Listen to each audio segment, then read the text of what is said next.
Так мы будем читать Бхагават-гиту, как она есть, написанную в Божественной милости Бхактивиданта Свами Шрила Прабхупады, глава 4, Божественное знание, текст 14. Намам кармани лимпанти, намам кармани лимпанти, наме карма бхале сприха, наме карма бхале сприха, ити мам йо баджанати, ити мам йо баджанати, кармабхирна сабхьяте, кармабхирна сабхьяте. Namam karmani limpanti, namam karmani limpanti, name karma bhale spriha, name karma bhale spriha, iti mam yo vijanati, iti mam yo vijanati, karma bhirna sabhadyate, karma bhirna sabhadyate. Namam karmani limpanti, namam karmani limpanti, name karma bhale spriha, name karma bhale spriha, iti mam yo vijanati, iti mam yo vijanati, karma bhirna sabhadyate, karma bhirna sabhadyate. namam karmani limpanti, namam karmani limpanti, name karma bhale spriha, name karma bhale spriha, iti mam yo vijananti, iti mam yo vijanati, karma bhirna sabhadyate, karma bhirna sabhadyate. Матаджи. Намам кармани лимпанти, namam karmani limpanti, не карма бхале сприха, name karma bhale spriha, ити мам йо виджанати, iti mam yo vijanati, кармабхирна сабхьяте. karma bhirna sabhadyate. На. На. Нет. Нет. Мам. Мам. Меня. Меня. Кармани. Кармани. Любые виды деятельности. Лампанти. Лампанти. Оскверняет. Оскверняет. На. На. Не. Не. Ме. Не. Мое. Мое. Карма пхале. Карма бхале. Вода труда. Вода труда. Сприха. Сприха. Стремление. Стремление. Идти. Идти. Таким образом. Таким образом. Мам. Мама. Меня. Меня. Яха. Яха. Который. Который. Абхиджанати. Абхиджанати. Постигает. Постигает. Карма бхи. Карма бхи. Последствия. Последствия. На. На. Не. Не. Саха. Саха. Тот. Тот. Бхагавате. Бхагавате. Опутывается. Опутывается. Перевод текста. Никакая деятельность не может осквернить меня, и я не стремлюсь к ее плодам.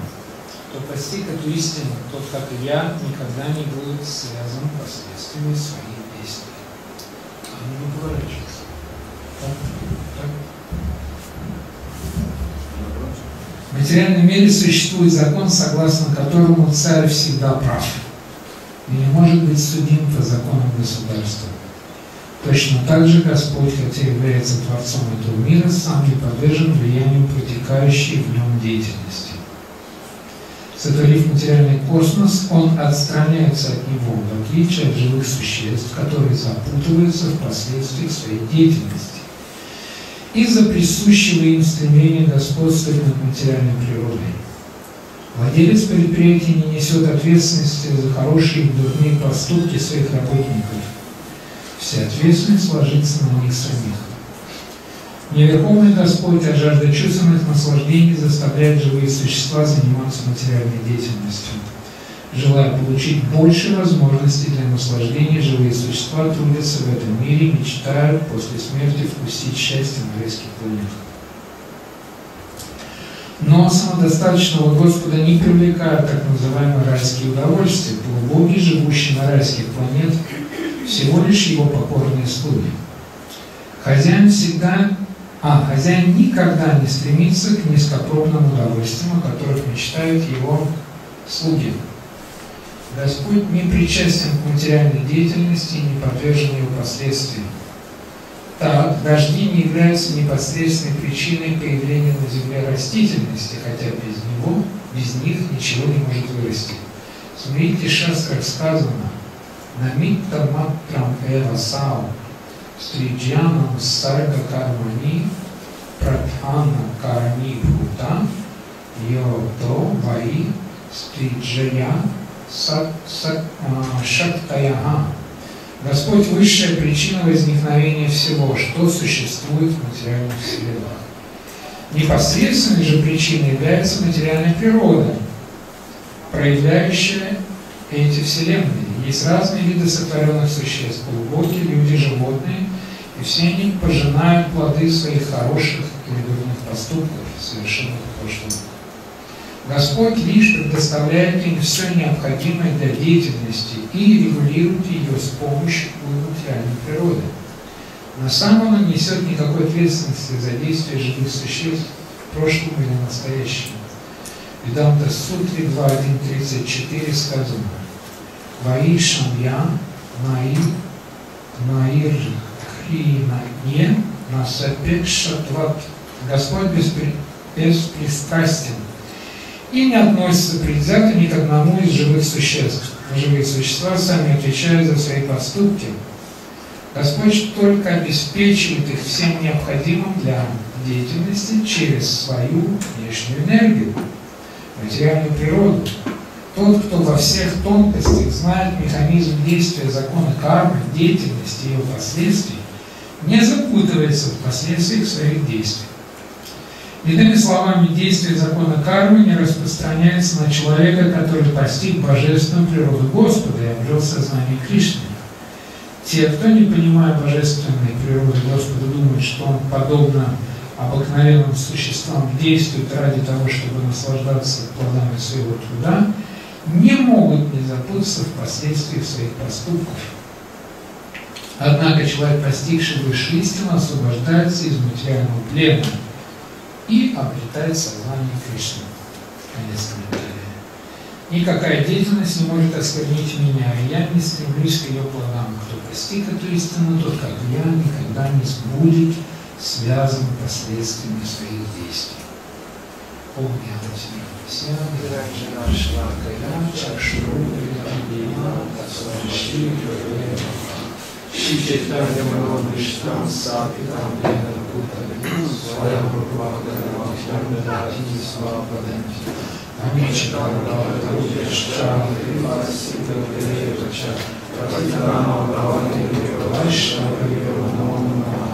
Jai Shri Krishna Chaitanya Prabhu Nityananda Shri Advaita Gadadhara Shivasadi Gaura Bhakta-vrinda.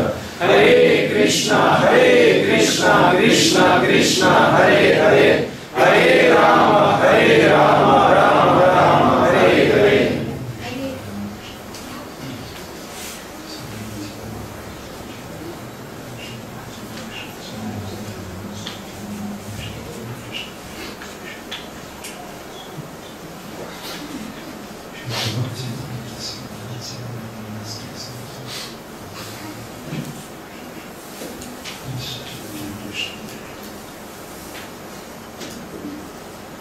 Никакая деятельность не может осквернить меня, и я не стремлюсь к ее плодам. Кто постиг эту истину, как и я, тот, как и я, никогда не будет связан последствиями своих действий.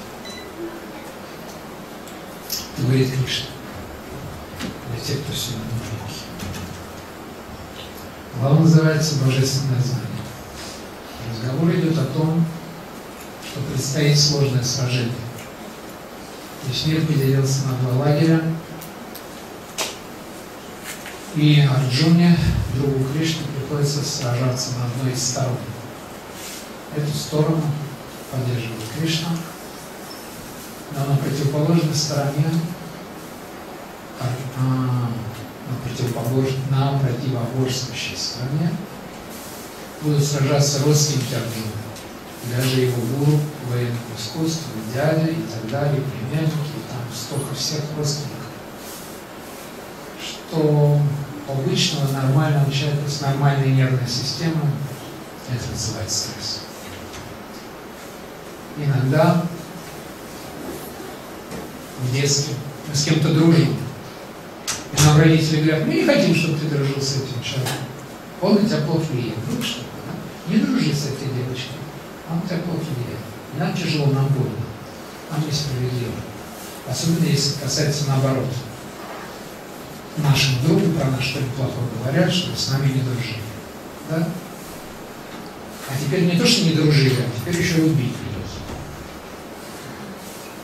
Совсем тяжко. Поэтому положение Арджуны в первый момент тяжкое, тяжелое. Перед ним суровый выбор. И несмотря на то, что это могучий воин, великий царь, благочестивый человек, он испытывает некие беспокойства. Сначала он начинает на уровне логики, на уровне дармы, под дармой понимаются общепринятые религиозные принципы, объяснять Кришне, почему он не будет сражаться. Но потом, в конце концов, он сам со своими доводами не приходит к какому-то конкретному удовлетворению и четко ему понимает. И он сдается на милость Господа. Но вот уже в самом поведении Кришны с Арджуной видно, что нет никакого насилия. Пока Арджуна сам не примет решение, Кришна не заставляет его действовать. И сегодня мы попробуем понять одну вещь. Такое слово, как предание. Потому что Кришна здесь дает нам способ способ, как предаться. Почему мы должны ему предаться? И у многих это слово вызывает неприятное чувство. Неприятное чувство психологов называется эмоция. И оно связано с тем, что мы долго живем в этом мире, ни одной жизни на самом деле. И даже в этой жизни, особенно в возрасте детей, особенно пацаны, да, мы всегда дрались на улицах, да, чтобы проявить, кто сильнее, чтобы как-то, да, доказать, что я лучше. И вот какой-нибудь пацан зажимает нашу шею, да, и говорит: ну что, сдавайся, мы там стараемся, бьем его, но он крепко держит нас, сдавайся. Все стоят и ждут. Ну и что, да, и что, да? Или нас кладут на землю, прижимают, да. И нам очень не хочется сдаться, но мы начинаем задыхаться, и в конечном счете мы сдаемся. И у нас такой раздрай в голове, и нам так обидно, и так горько, и все, но мы вынуждены сдаться. И поэтому, когда мы слышим в Писаниях такое слово, как «предайся», то у нас очень интересный образ Бога встает, наподобие вот этого сильного друга, в кавычках, да? Что вот Бог — это такое живое существо, которое без нас на самом деле обойтись не может. Это только он говорит, что у него ничего нет. На самом деле его богатство — это мы. И если мы ему не служим, у него есть такие механизмы, да, мистические.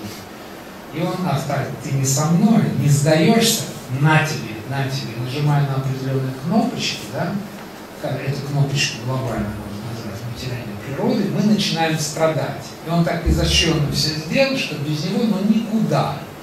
А если такое живое существо так или иначе пытается выкрутиться, да, он просто сильнее поджимает. И на самом деле предайся, значит просто сдайся, растворись во мне. Ты никто, ты ничтожество. Да? А я великий. И мне этого мало. То есть Бог еще алчный. Да? Мало того, что ему все принадлежит, еще ему надо все отдать. Заработал зарплату, там какие-то деньги, да, и тут говорится: пожертвуй. Не привязывайся к плодам своего труда. Отдай все, отдай. И будешь счастлив. Чем? Тем, что я тебя душить не буду.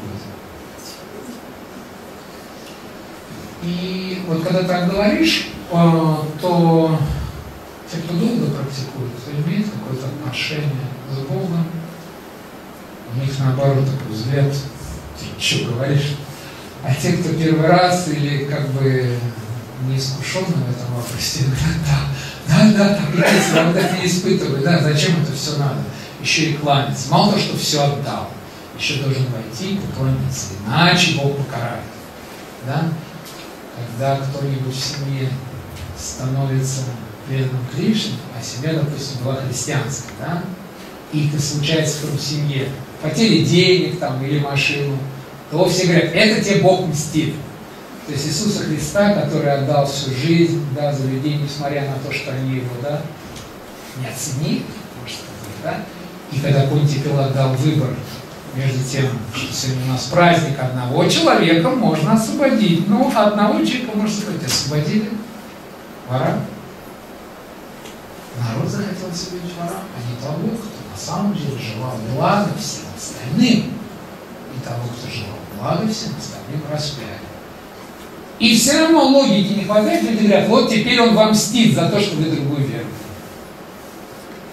То есть вот эта позиция человека, вот это понимание человека, что Бог это такое мстительное, алчное, живое существо, оно как-то там укладывается в голове. Поэтому это мир вот этих восставших душ. Вот этот мир, где мы с вами живем, здесь все говорят, нет его. И даже если он есть, мы его не видим. Все само произошло. Книга как получилась? Ее напечатали люди. Окей. Вот эта история как получилась? Его сделал столер, да, столер это, да? Лаком покрыли. Лак тоже, между прочим, люди сделали, да? То есть мы видим, что за всем стоит разум. Чтобы сделать столик, напечатать книгу, положить паркет, сделать эти паркеты, построить это здание. Нужен разум, за этим за всем стоит разум. Дальше мы показываем на деле громоделию как само. Когда-то все взорвалось, да, разлетелось, и потом постепенно из микроба, побольше микроб, и потом микроб не стал ходить, бегать, замер, стал деревом, корни пустил. Оседла была жизнь, занял территорию надолго, да, есть деревья стоят по 300 лет. Само. То есть видите, насколько мы хотим все объяснять логикой. Мы же все хотим объяснять логикой. Кто сказал, что есть Бог, покажите его? Никто же не может показать, да? Но сами нелогичны. Это получилось с помощью разума, это получилось с помощью разума, этот телефон, даже этот телефон с помощью разума. Да? А дерево само. Небо само получилось. Планеты сами висят. Вот взяли и повесили. Сначала все взорвалось, а потом повесили. Видите, нам смешно. Но ученым не смешно, представляете? Говорит, так и есть. А вы наивные глупые, придумали себе тирана наверху. Да, и вы сами боитесь. А мы ничего не боимся. И на самом деле этот спор бесконечен. Этот спор бесконечен. И смотрите, в конце комментария еще Прабхупада говорит очень важный момент. Сейчас. Те, кто, не понимая божественной природы Господа, думают, что Он, подобно обыкновенным существам, действует ради того, чтобы наслаждаться, не могут не запутаться в последствиях своих поступков. Наша задача выяснить, почему. Почему это я, если не понимаю, кто такой Бог, обязательно запутаюсь в последствиях. На самом деле не такая простая тема. И начнем последовательно. Начнем с того, как называется, как зовут главного царя в Вселенной. Да? На райских планетах есть царь рая. Да? Его зовут Индра. А самое маленькое живое существо, которое существует во Вселенной, это Индра Гопа. В миллиметре, в капле существуют миллионы Индра-Гоп. Практически не видно микроскопов. Настолько мелкие живые существа. Они тоже обладают сознанием, у них тоже есть какие-то там желания. Но Писания говорят, что от царя рая до Индрагопы все вынуждены пожинать плоды своих поступков.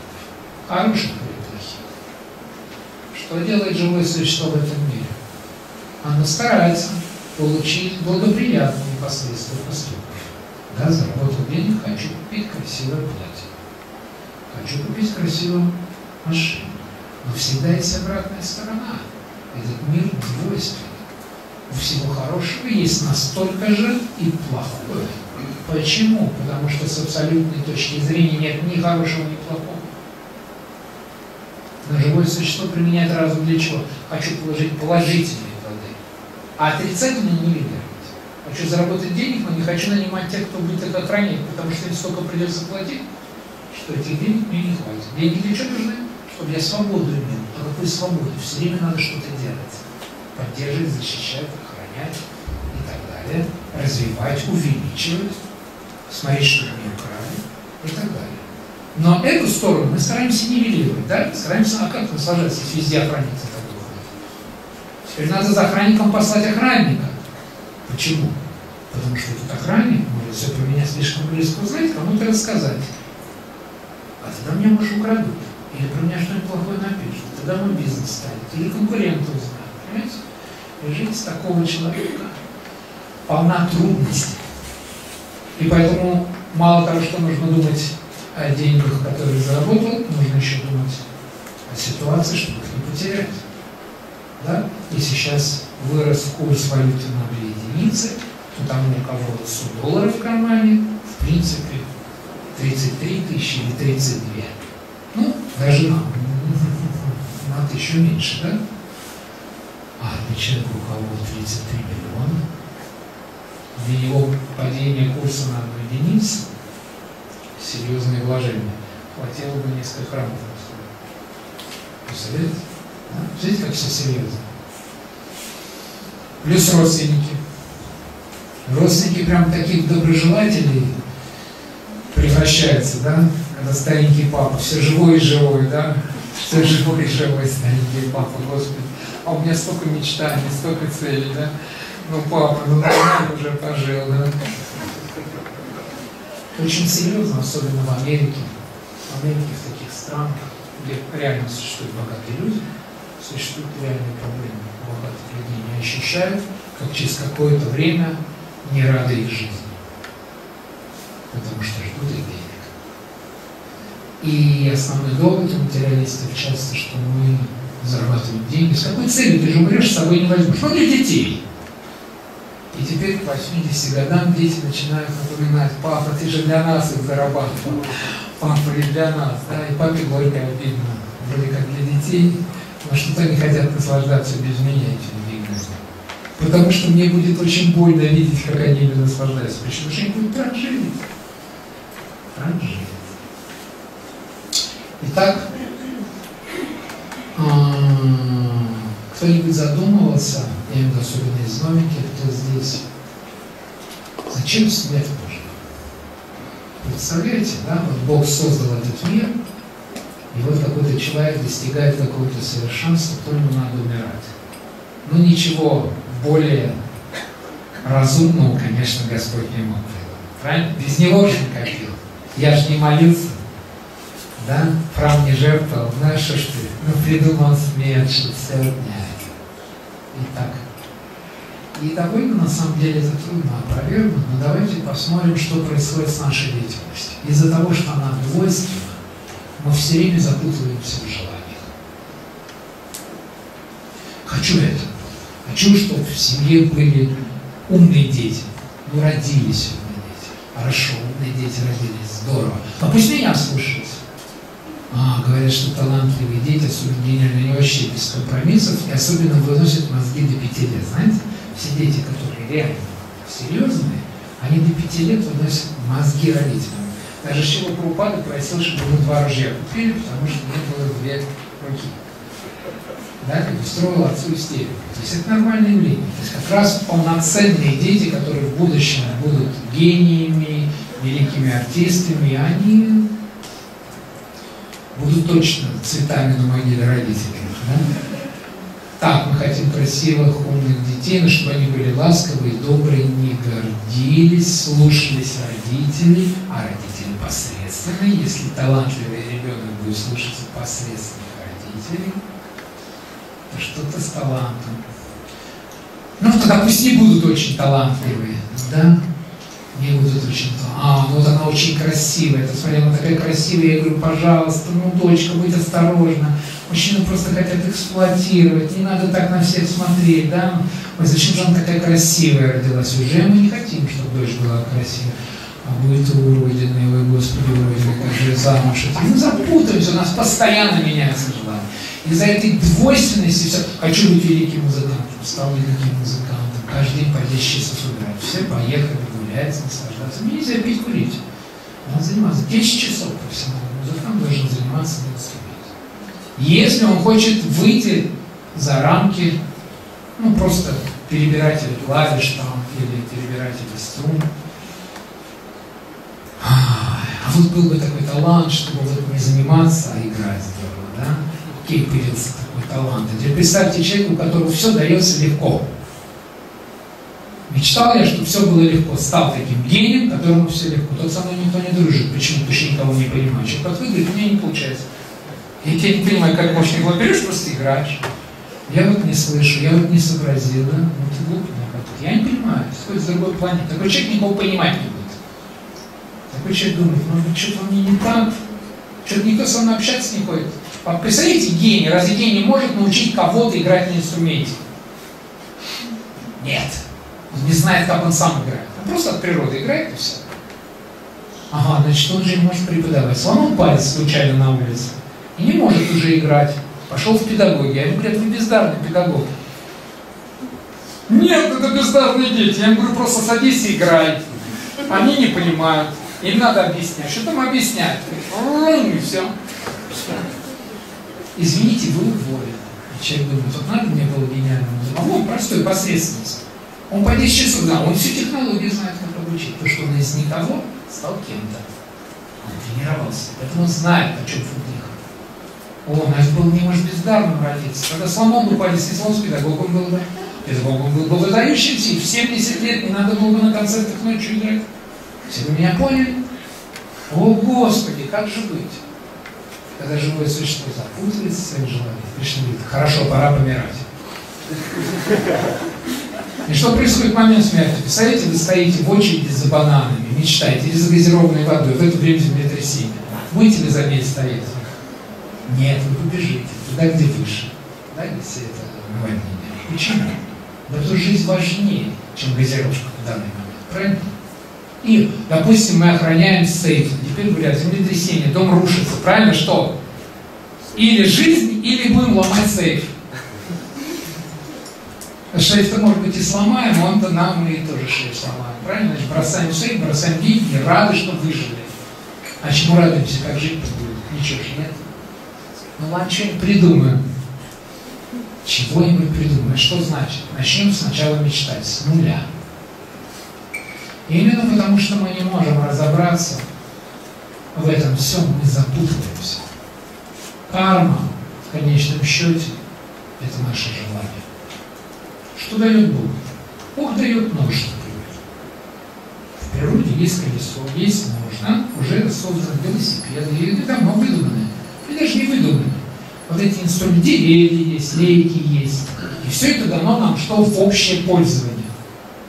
Нож дан в общее пользование, но сколько у него применений? Разве Бог навязывает применение ножа? Кто-то может взять, нарезать хлеб, намазать его маслом. Вы раздаете страждущим, правильно? Покушать хлеб. Без ножа пальцем мазать. Правильно? Кому-то много будет масла, а кому-то ничего. Правильно?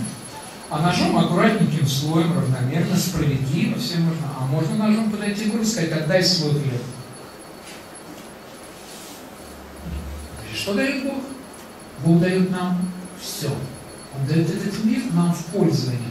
А что мы решаем, как пользоваться? Разве Он нам наука что-то подсказывает?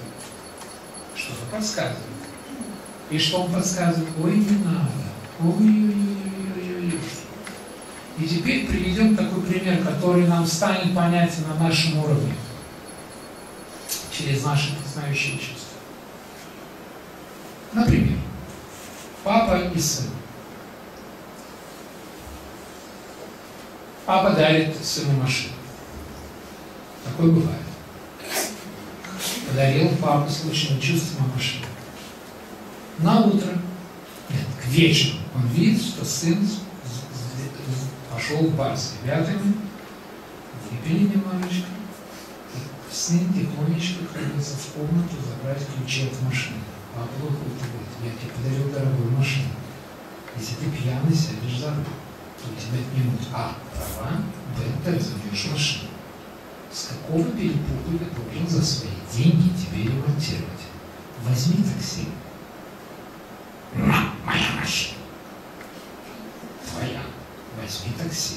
Я тебе ремонтировать не буду, да? Сын не слушается, берет машину, въезжает в первый столб, разбивает машину, приезжают гаишники, отбирают права. Вот вы как родители, если вы трезвые, да, и не привязаны к ребенку, будете ему за свой счет сразу все ремонтировать. Вот это надо? Другой случай. Подарил папа машину. Все хорошо, сын не пел. Сын заболел.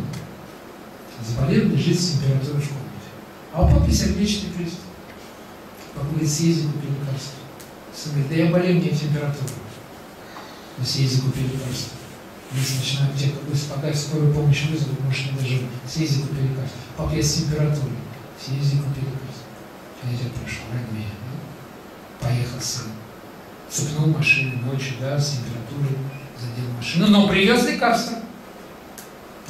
лекарство. Но поцарапал машину. Но их мы отремонтируем, когда выздоровеет машина. Ведь ради нас царапал. Вот и все. Вот это надо понимать, конечно. Поэтому Кришна говорит, я хороший, я зашнусь, я другой шагада сидят. Если вы все делаете, если вы все совершаете для меня, то все ваши последствия деятельности, ударили в эту машину, поцарапали это тело, кто-то кого-то наступили, пока ехал. Мои проблемы. Потому что вы делаете это для меня. Но если вы это делаете для себя, то вы запутаетесь, потому что невозможно все законы и все живые существа удовлетворить в этом мире. Мы сделали хорошо бизнес без Бога. Может быть такое? Может. Сделали. Но ведь кого-то мы обидели. Ведь кому-то от этого неприятно. Просто соседу. Просто ему неприятно.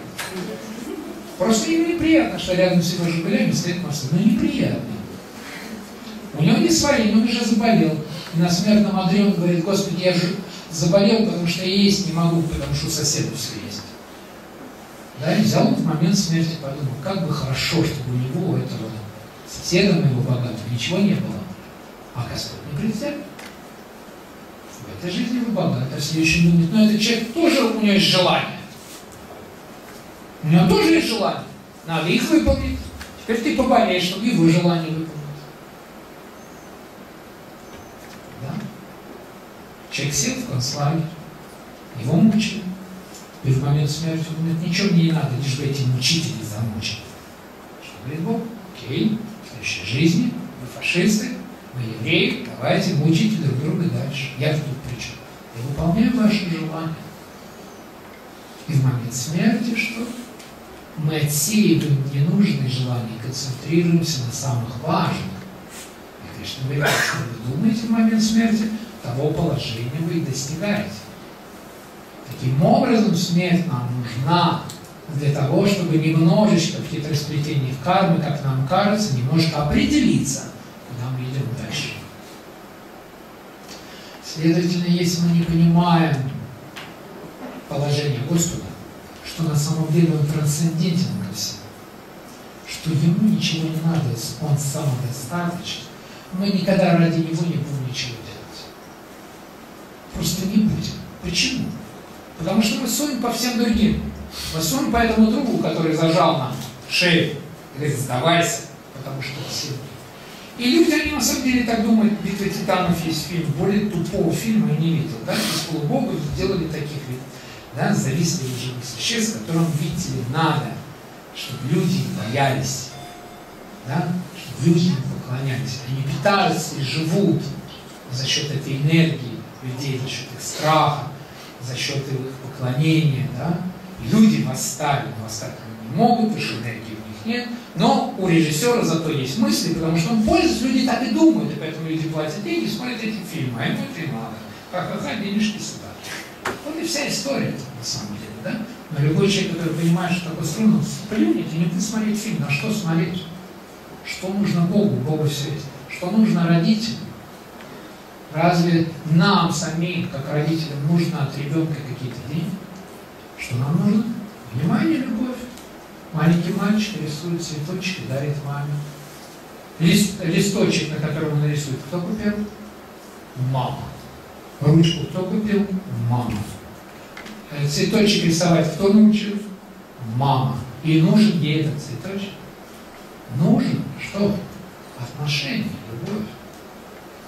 Поэтому в Бхагавате есть текст, который говорит о том, или как это называется, секретом счастья. Бхактарам ягьятам сам, сарвокам махешварам, сухридам сарвабхутанам, литвам, шанти, ричкати.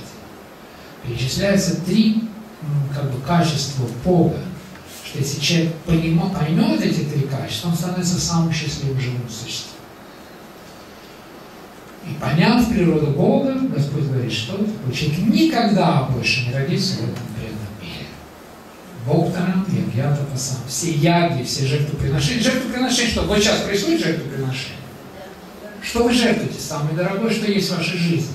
Время. Первое. Второе. Тело терпит аскезу. Оно сидит, не всем удобно. Правильно? Разум. Есть аскеза для разума. Мы сидим, думаем, сопоставляем, анализируем. Все это аскеза, апасия, которую мы совершаем. И мы должны понять, что это мы делаем не ради себя. Если ради себя, то мы попадаем в категорию вот того сына, которому папа подарил машину. Да? И если он делает с ней все, что он хочет, нарушая любые законы, в конце концов, отец не обязан за него расхлебывать его дела. Да? Вот история с блудным сыном. Ушел, ради Бога, делай, что хочешь, но я тут при чем? Это Бхактарам ягьятам сарва лока махешвара. Мы должны помнить, что все принадлежит Богу. Вы скажете, ну и что? Но нам же дали. Нам же дали. Пусть ему принадлежит, но он же мне дал. Пример. Давайте опять вернемся на такое объяснение на яблочко. Потому что давайте посмотрим свою природу. Вот мы богатые люди, у нас есть дача. Хотя дача это не так уж и богато. Ну ладно, есть дача. И есть случаи, друзья, у которых нет дачи. И мы говорим этим друзьям, приходите к нам на дачу. Друзья приехали. Дальше я им говорю, у меня работа сейчас, я поехал на работу, вот телевизор, вот барная стойка, вот там пинг-понг играть, вот бильярд, вот холодильник, забитый едой. Берите, все вам. Все вам, дорогие мои друзья. Поехал на работу. Приезжаем голодные с работы, пинг-понг где-то валяется, да, в холодильник пустой, посуда грязная, да, но это же все им отдал, да, что скажешь, правильно? Ну ладно, да. А где пульт от телевизора? Да мы его забрали, ты же сказал, все нам принадлежит, у меня дома такой же телевизор, как раз у меня пульт сломался, я твой взял. А где мой халат? Да тоже забрали, ты же сказал, все нам принадлежит, хороший халатик. Мы его там порезали на тряпки, протерли стекла в машине. Что мы скажем? Вы же сказали, пользуйтесь. Один вариант. Вот скажите, хочется вам еще раз позвать в гости таких людей? Теперь другой вариант. Все вам, дорогие друзья, оставайтесь, живите, холодильник в вашем распоряжении, телевизор в вашем распоряжении, все в вашем распоряжении. Я поехал на работу. Возвращаюсь. Все протерто, все блестит, обед приготовлен. А что вы не ели? Тебя ждали. А что вы меня ждали? Я же вам сказал, ешьте, не ждите. Не, ну как без тебя? Такие прекрасные продукты нам привез, ты нам столько всего дал. Ну как-то без тебя не естся. Да? А что тут пульт лежит, он же не работал. Да мы его починили, там всего лишь батарейки надо было поменять. Что, правда? Да, работает, тут прям. Конечно, тебе же будет приятно, у тебя пульт теперь работает. Смотри, канал переключаешь. Раз пошел кран воды. Ремонтируй, не течет кран. А кран кто сделал? Да мы тоже сделали. Ты же сказал водой пользоваться, ну нехорошо же, когда вода текает. Мы кран починили. В каком из двух случаев вы захотите с людьми общаться? В первом или втором? Мы сами захотим принять общение с людьми во втором варианте. А Бог об этом. А Бог с нами продолжает общаться даже в первом варианте. Нам-то не допрыгнуть. Вот что самое интересное. Мы из жизни в жизнь все, что нам дается, ломаем, портим, неправильно используем. Да? Есть машины? Это люди, значит, едут на машине. Они бросают мусор прямо из окна. Вот пакет. Что, нельзя к дороге подъехать? Он на машине едет. Бросают под себя. А потом говорят, Бога нет. Да он испугается, переведите спросит. Зачем? Зачем? Он же... Мы, или как, он же нам не нужен. Вот в чем дело. И на самом деле этим друзьям, которым мы отдали дачу на растерзание, мы не нужны. Уж лучше бы мы не приезжали. И если мы интеллигентные живые существа, мы, наверное, так и сделаем. Мы там, допустим, неделю поразносят эту дачу, отдохнут, а то я приду, им как будет неудобно, что они все поломали, испортили, да? Пусть и едут. Да? А чтобы они не расстались, я скажу, ее продаю, эту дачу. Продаю. Скажут, ну видишь, ты ее продаешь, что тогда беречься, правильно? А так же мы в этом мире. Бога нет, Он мертв. Поэтому все тлен. Все умрем, все не важно, давайте все брать, для себя использовать. Да? Только когда это хорошо? Пока мы выигрываем. Пока для себя используем. А если нас взяли и использовали для кого-то, ну нехорошо, несправедливо. Поэтому что получается в конечном счете? Что пытается Кришна объяснить Арджуне? Сарвалот Махеша, все принадлежит мне. И мне не жалко, что ты все этим пользуешься. Ну или ты со мной, или без меня. Какой фразой? Третий. Сумридам Сарвалотанам. Я лучший твой друг. Что значит лучший друг? Этим отличается предание от чего? От сдавания. Сдавайся означает, я тебя, что, ну извините за выражение, поимел, да? Я сильнее, я тебя покорил. А что такое предайся мне? Да я лучше знаю твое счастье, я тебе все сделаю. Просто не мешай мне тебе помочь. Не мешай, я лучше твой друг. А теперь смотрим друг на друга, почему мы не выпали в экстаз? Потому что мы не понимаем, что мы лучше. Вот в чем вся дело. И так как мы не понимаем, что он наш лучший друг, мы не понимаем все остальное. Не хотим уже дальше понимать. Но если бы сейчас Владимир Владимирович вошел и сказал, ребят, я ваш лучший друзья. Ух, мы бы улыбались, киджай бы закричали. Правильно? Почему? Ну, понятно, если президент лучший друг, все, проблемы с Харинамами решены, санкиртаны решены, правильно? С фестивалями решены, с новым зданием под храмом решены. Вон улыбки, я же вижу на лице улыбки, интересно как. А Бог, он лучший друг, что-то как-то, где? Так вот он лучший друг, и поэтому он пока не появляется, пока мы ведем себя как вот эти на даче. Вот пока мы ведем себя как на даче, пока мы все пользуемся, говорим, ну нам же дали, тогда уж не лезьте, не укоряйте, что мы там натворили. Вот до тех пор, пока лучший друг стоит в сторонке с глубокой надеждой. А так как он не предвзят и не привязан, эта надежда никогда не умрет у Бога. Именно привязанность и предвзятость заставляет нас забыть. Я тебя так любил, да, и так что аж привязался, да, и так больно было отвязываться, что теперь не люблю, и от одной мысли о тебе, да, что? Содрогаюсь. Поэтому, испортив отношения с теми, кто привязан, кто свое счастье ставит в зависимость от нас, да, такому человеку, если мы обидели, ему очень трудно нас простить. Но Бог с любого момента согласен развить отношения. Почему он не привязан? Вы скажете, как это понять? Как же это можно так любить и при этом не страдать? Очень просто. Вот у вас есть 10 друзей, у вас есть 10 единиц счастья. Да? Появляется еще один человек. Вы настолько богаты, что купить ему одежду, купить ему машину, дом, для вас не составляет труда. Вы от этого ни на капельку не обеднеете. Но вы получите лишний раз спасибо. Вы получите еще одни благодарные глаза. Вы скажете, да, возьму. За отношения нет проблем, правильно? За отношения.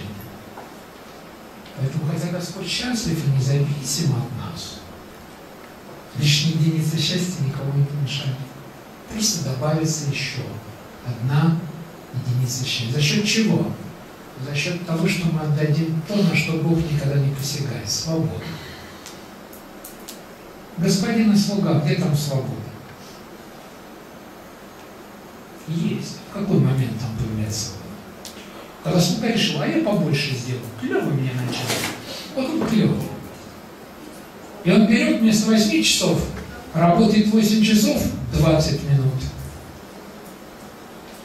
В обморок.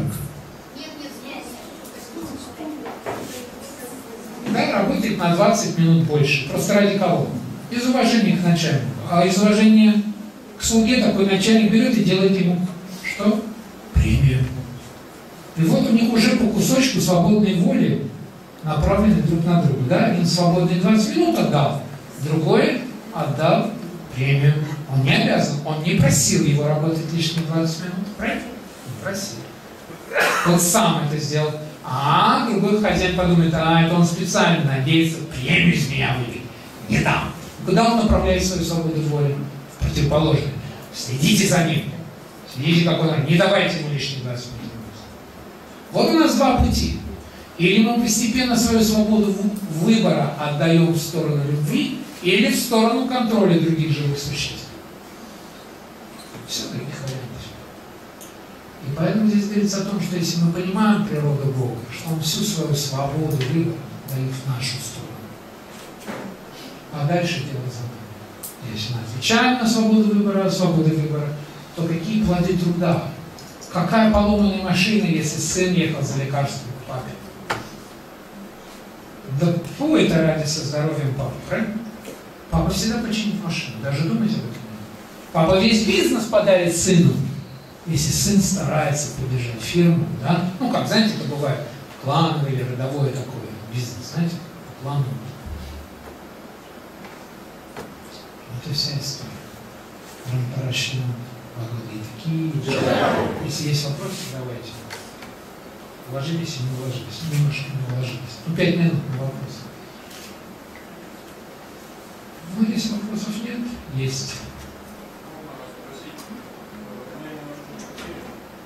Бхагавата прочитал сегодня, что когда мы приближаемся к духовному учителю, мы можем испытывать определенных фамильяров, да, приближение. А если мы, то есть считается, чем ближе знаешь, тем больше испытываешь такое чувство.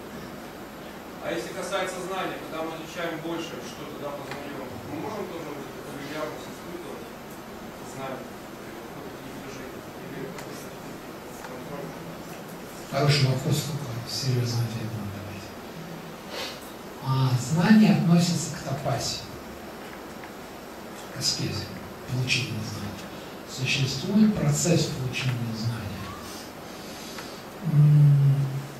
И эта тапасия, как любой вид деятельности в материальном мире, может быть в гуне невежества, в гуне страсти и в гуне благости.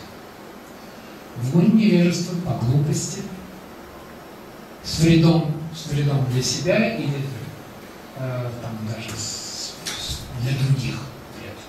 Это тапасия в гуне невежества. В гуне страсти ради почета, уважения, да, корыстно. Но она, к сожалению, так как это платформа ума, не может такая тапасия длиться. И в гуне благости с трансцендентной верой, без материальных мотиваций, ради удовлетворения Бога. Серьезно. Значит, если мы получаем знания в гуне страсти с умонастроением в страсти, то, соответственно, это идет гордыня. Потому что мы хотели ради почета, ради уважения, чтобы фамильярно закончить. Я равен тебе. Я равен тебе. То есть вся эта тапасия, которая совершалась в виде обучения духовного учителя вашего, она была в гуне страсти. Очень часто начинающие преданные имеют больше энтузиазма, чем преданные с пятилетним стажем. Почему? Начинающие, все, для них наставник, гуру, там далеко, а мы падшие. Да? Там пятилетний преданный, он смотрит, да я не падший вообще, я тоже что-то знаю. А что я должен делать? Да мы с тобой равны, все хорошо. Ты не смиренен, ты старше, все, вот. Откуда это, да? Потому что изначально была ложная мотивация. Изначально мотивация была такова, что со временем я смогу отблагодарить. В основе западной философии, в основе философии имперсонализма и Маhavады лежит то, что нужно достигнуть уровень гуру, уровень учителя и занять его место. Да? То есть акт благодарности заключается только в том, что я, вот видишь, я тебя прославил тем, что я не дурак. И я приводил пример как-то даже здесь, на лекции. У меня отец научил меня английскому языку. И я не могу его за это благодарить. Когда мне его благодарить? Когда после школы я выиграл на конкурсе, там, по языку был конкурс, я выиграл еще в то время, 72 год, кассетный магнитофон. Потому что там по грамматике все вопросы ответил, на котором я слушал Beatles, там, The Purple и так далее. Да? Ни у кого не было, у меня был кассетник. Благодаря чему? Потому что я знал язык. А почему я знал язык? Потому что отец мне всех учителей нанял, в спецшколу, там определил в другом даже районе, там что-то этой школе сделал как начальник, чтобы меня только там терпели. Да? В этот момент я с ним мог расплатиться. Не мог, потому что дальше я занялся музыкой, все пособия по музыке, настоящие по джазу, они были на английском. Но я мог их читать, потому что я знал английский. Я поступил в институт, к нам приехал профессор из Америки, и никто не знал английский, я знал, мне дали общаться с ним, с его детьми, из этого я получал пластинки, мне дарили фирменные пластинки, я их слушал, ля-ля-ля. И этому потом, в конечном счете, я пришел в сознание Кришны, да, я стал общаться с духовным учителем, я мог с ними общаться, лично, персонально, ездить в вашем духовном учителе, потому что я знал английский. Так в какой момент я могу отблагодарить отца? Потому что плоды того, что я знаю английский, продолжают что? Вырастать. Поэтому процесс благодарности, то есть благодарность это не единовременный акт. Это процесс бесконечный. Это практически духовный акт, особенно вот в нашей практике. Мы никогда не расплатимся с духовным учителем за его знание, за то знание, которое он дал, потому что постоянно будем получать плоды.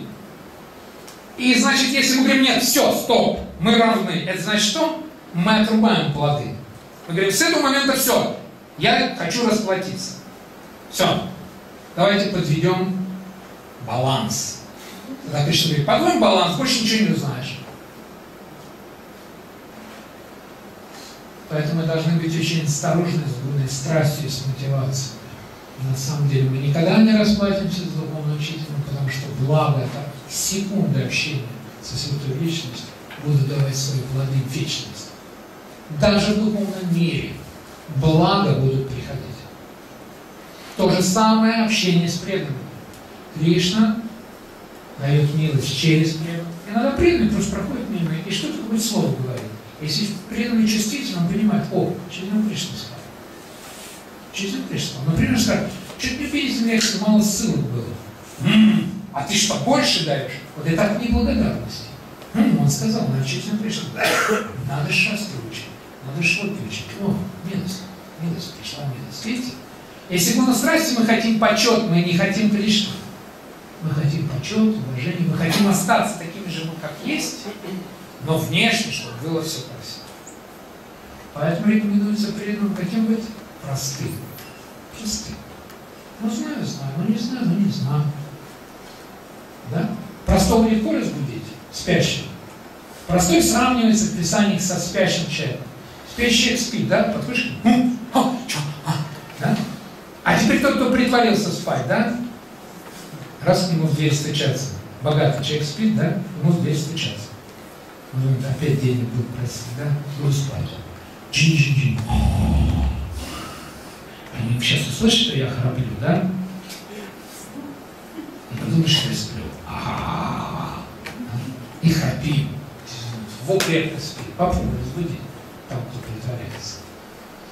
Вот. Поэтому даже получить знания, если мы ведомы дурной страстью, по-настоящему мы будем притворяться.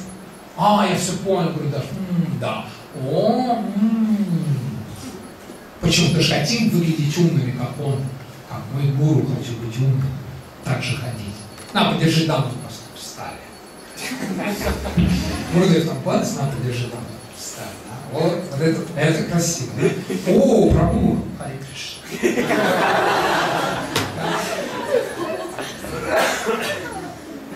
Вот так. Все? Да.